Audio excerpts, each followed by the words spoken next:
Shabbat Shalom ou Mevorach, mes amis.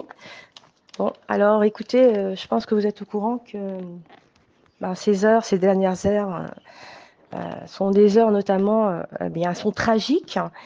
Et nous, par contre, on peut tout renverser. Alors je tenais à vous faire un rappel très, très, très important par rapport à la force de notre bouche, par rapport à la force de notre union. Nous sommes toutes béardoutes, nous avons plusieurs groupes dans lesquels nous sommes unis pour faire les lectures, nos lectures de Teilim, du Sefer Devarim, du Tikkun HaKlali, faire Hitbo des doutes, prier Akadosh Baruch Hu, lever les yeux vers le ciel. Hachem, il veut notre cœur. Prions avec Kavana.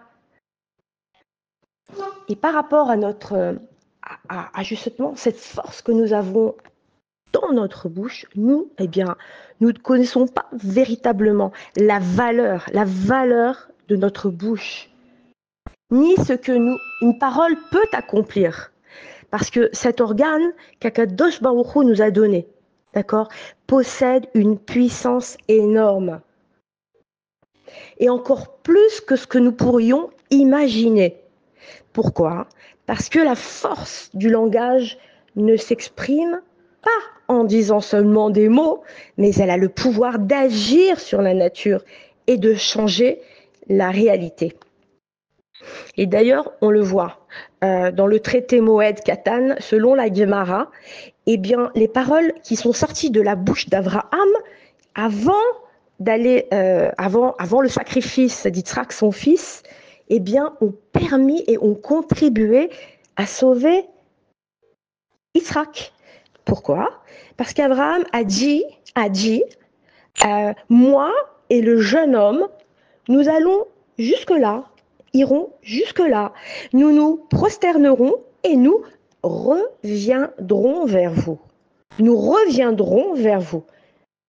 Et donc, ces paroles qui sont sorties de la bouche sainte d'Abraham ont aidé justement Yitzhak à rentrer chez lui sain et sauf. Et donc de là, nous apprenons l'importance de la parole. Alors, tout cela pour vous dire que il est vrai que aux dernières informations, nous avons entendu donc et bien que l'Iran, le Hezbollah veulent chasvé shalom détruire les enfants d'Hachem, d'accord, que des milliers de roquettes sont prévues et donc nous devons faire tout ce qui est en notre pouvoir pour inverser la vapeur, changer la polarité. Et comment ? Eh bien, à travers toutes nos lectures, à travers nos mots, nos paroles. Et surtout, essayons, je dis bien essayons parce que c'est pas évident, nous ne devons pas avoir peur. Nous ne devons pas avoir peur. En fait, Hachem, il veut déclencher la Géoula.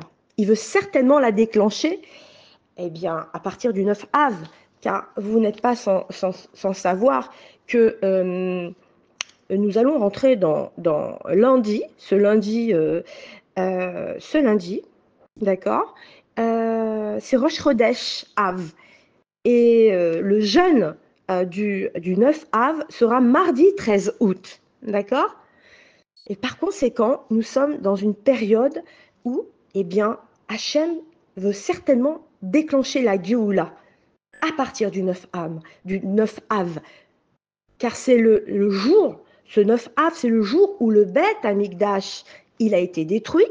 Et c'est aussi, ce sera, Bezrat Hashem, Besiata Dishmaya, le jour où le Beth Amikdash sera reconstruit.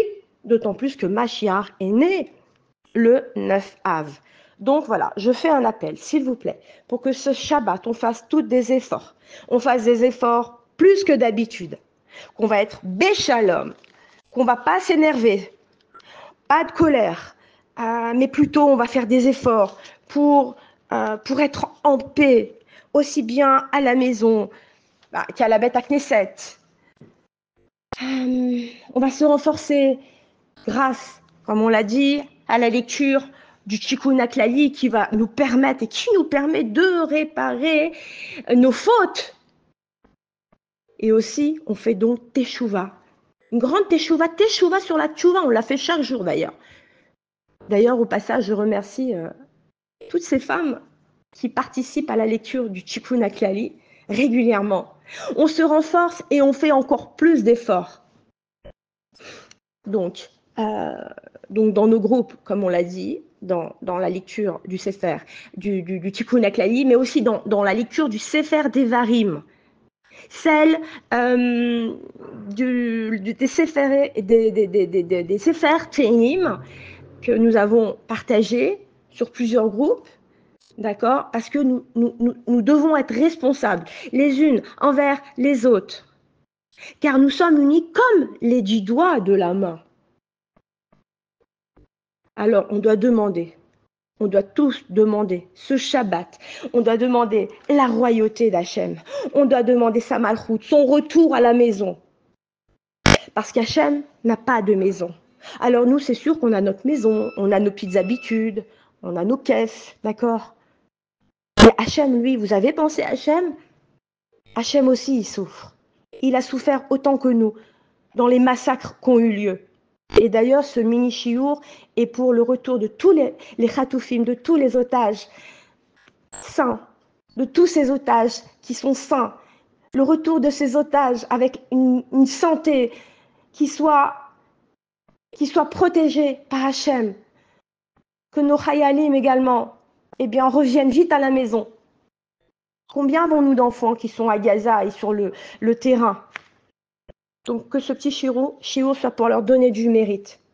Nous devons inviter Hachem dans notre vie, en priant, en lui parlant.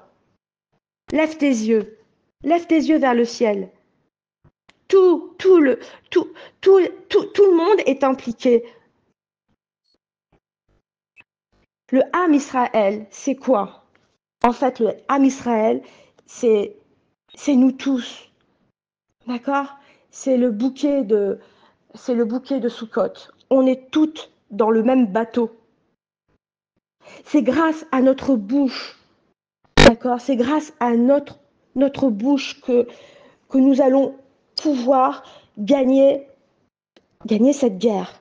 Parce que c'est notre force. Que nous soyons religieux ou pas religieux, de tous bords, nous devons être unis. Et nous allons nous renforcer aussi dans la tsniout, bien sûr. Aussi bien dans la tsniout que dans nos lectures. Dans nos lectures, nous devons prendre conscience que nous sommes dans le même bateau vers la délivrance, la Géoula. Cela nous concerne. Non seulement, retenez bien ça, ceux qui habitent en Eretz Israël, mais aussi ceux qui sont en dehors. Ne croyez pas, parce que tout commence par Israël. Et ça a toujours été comme ça.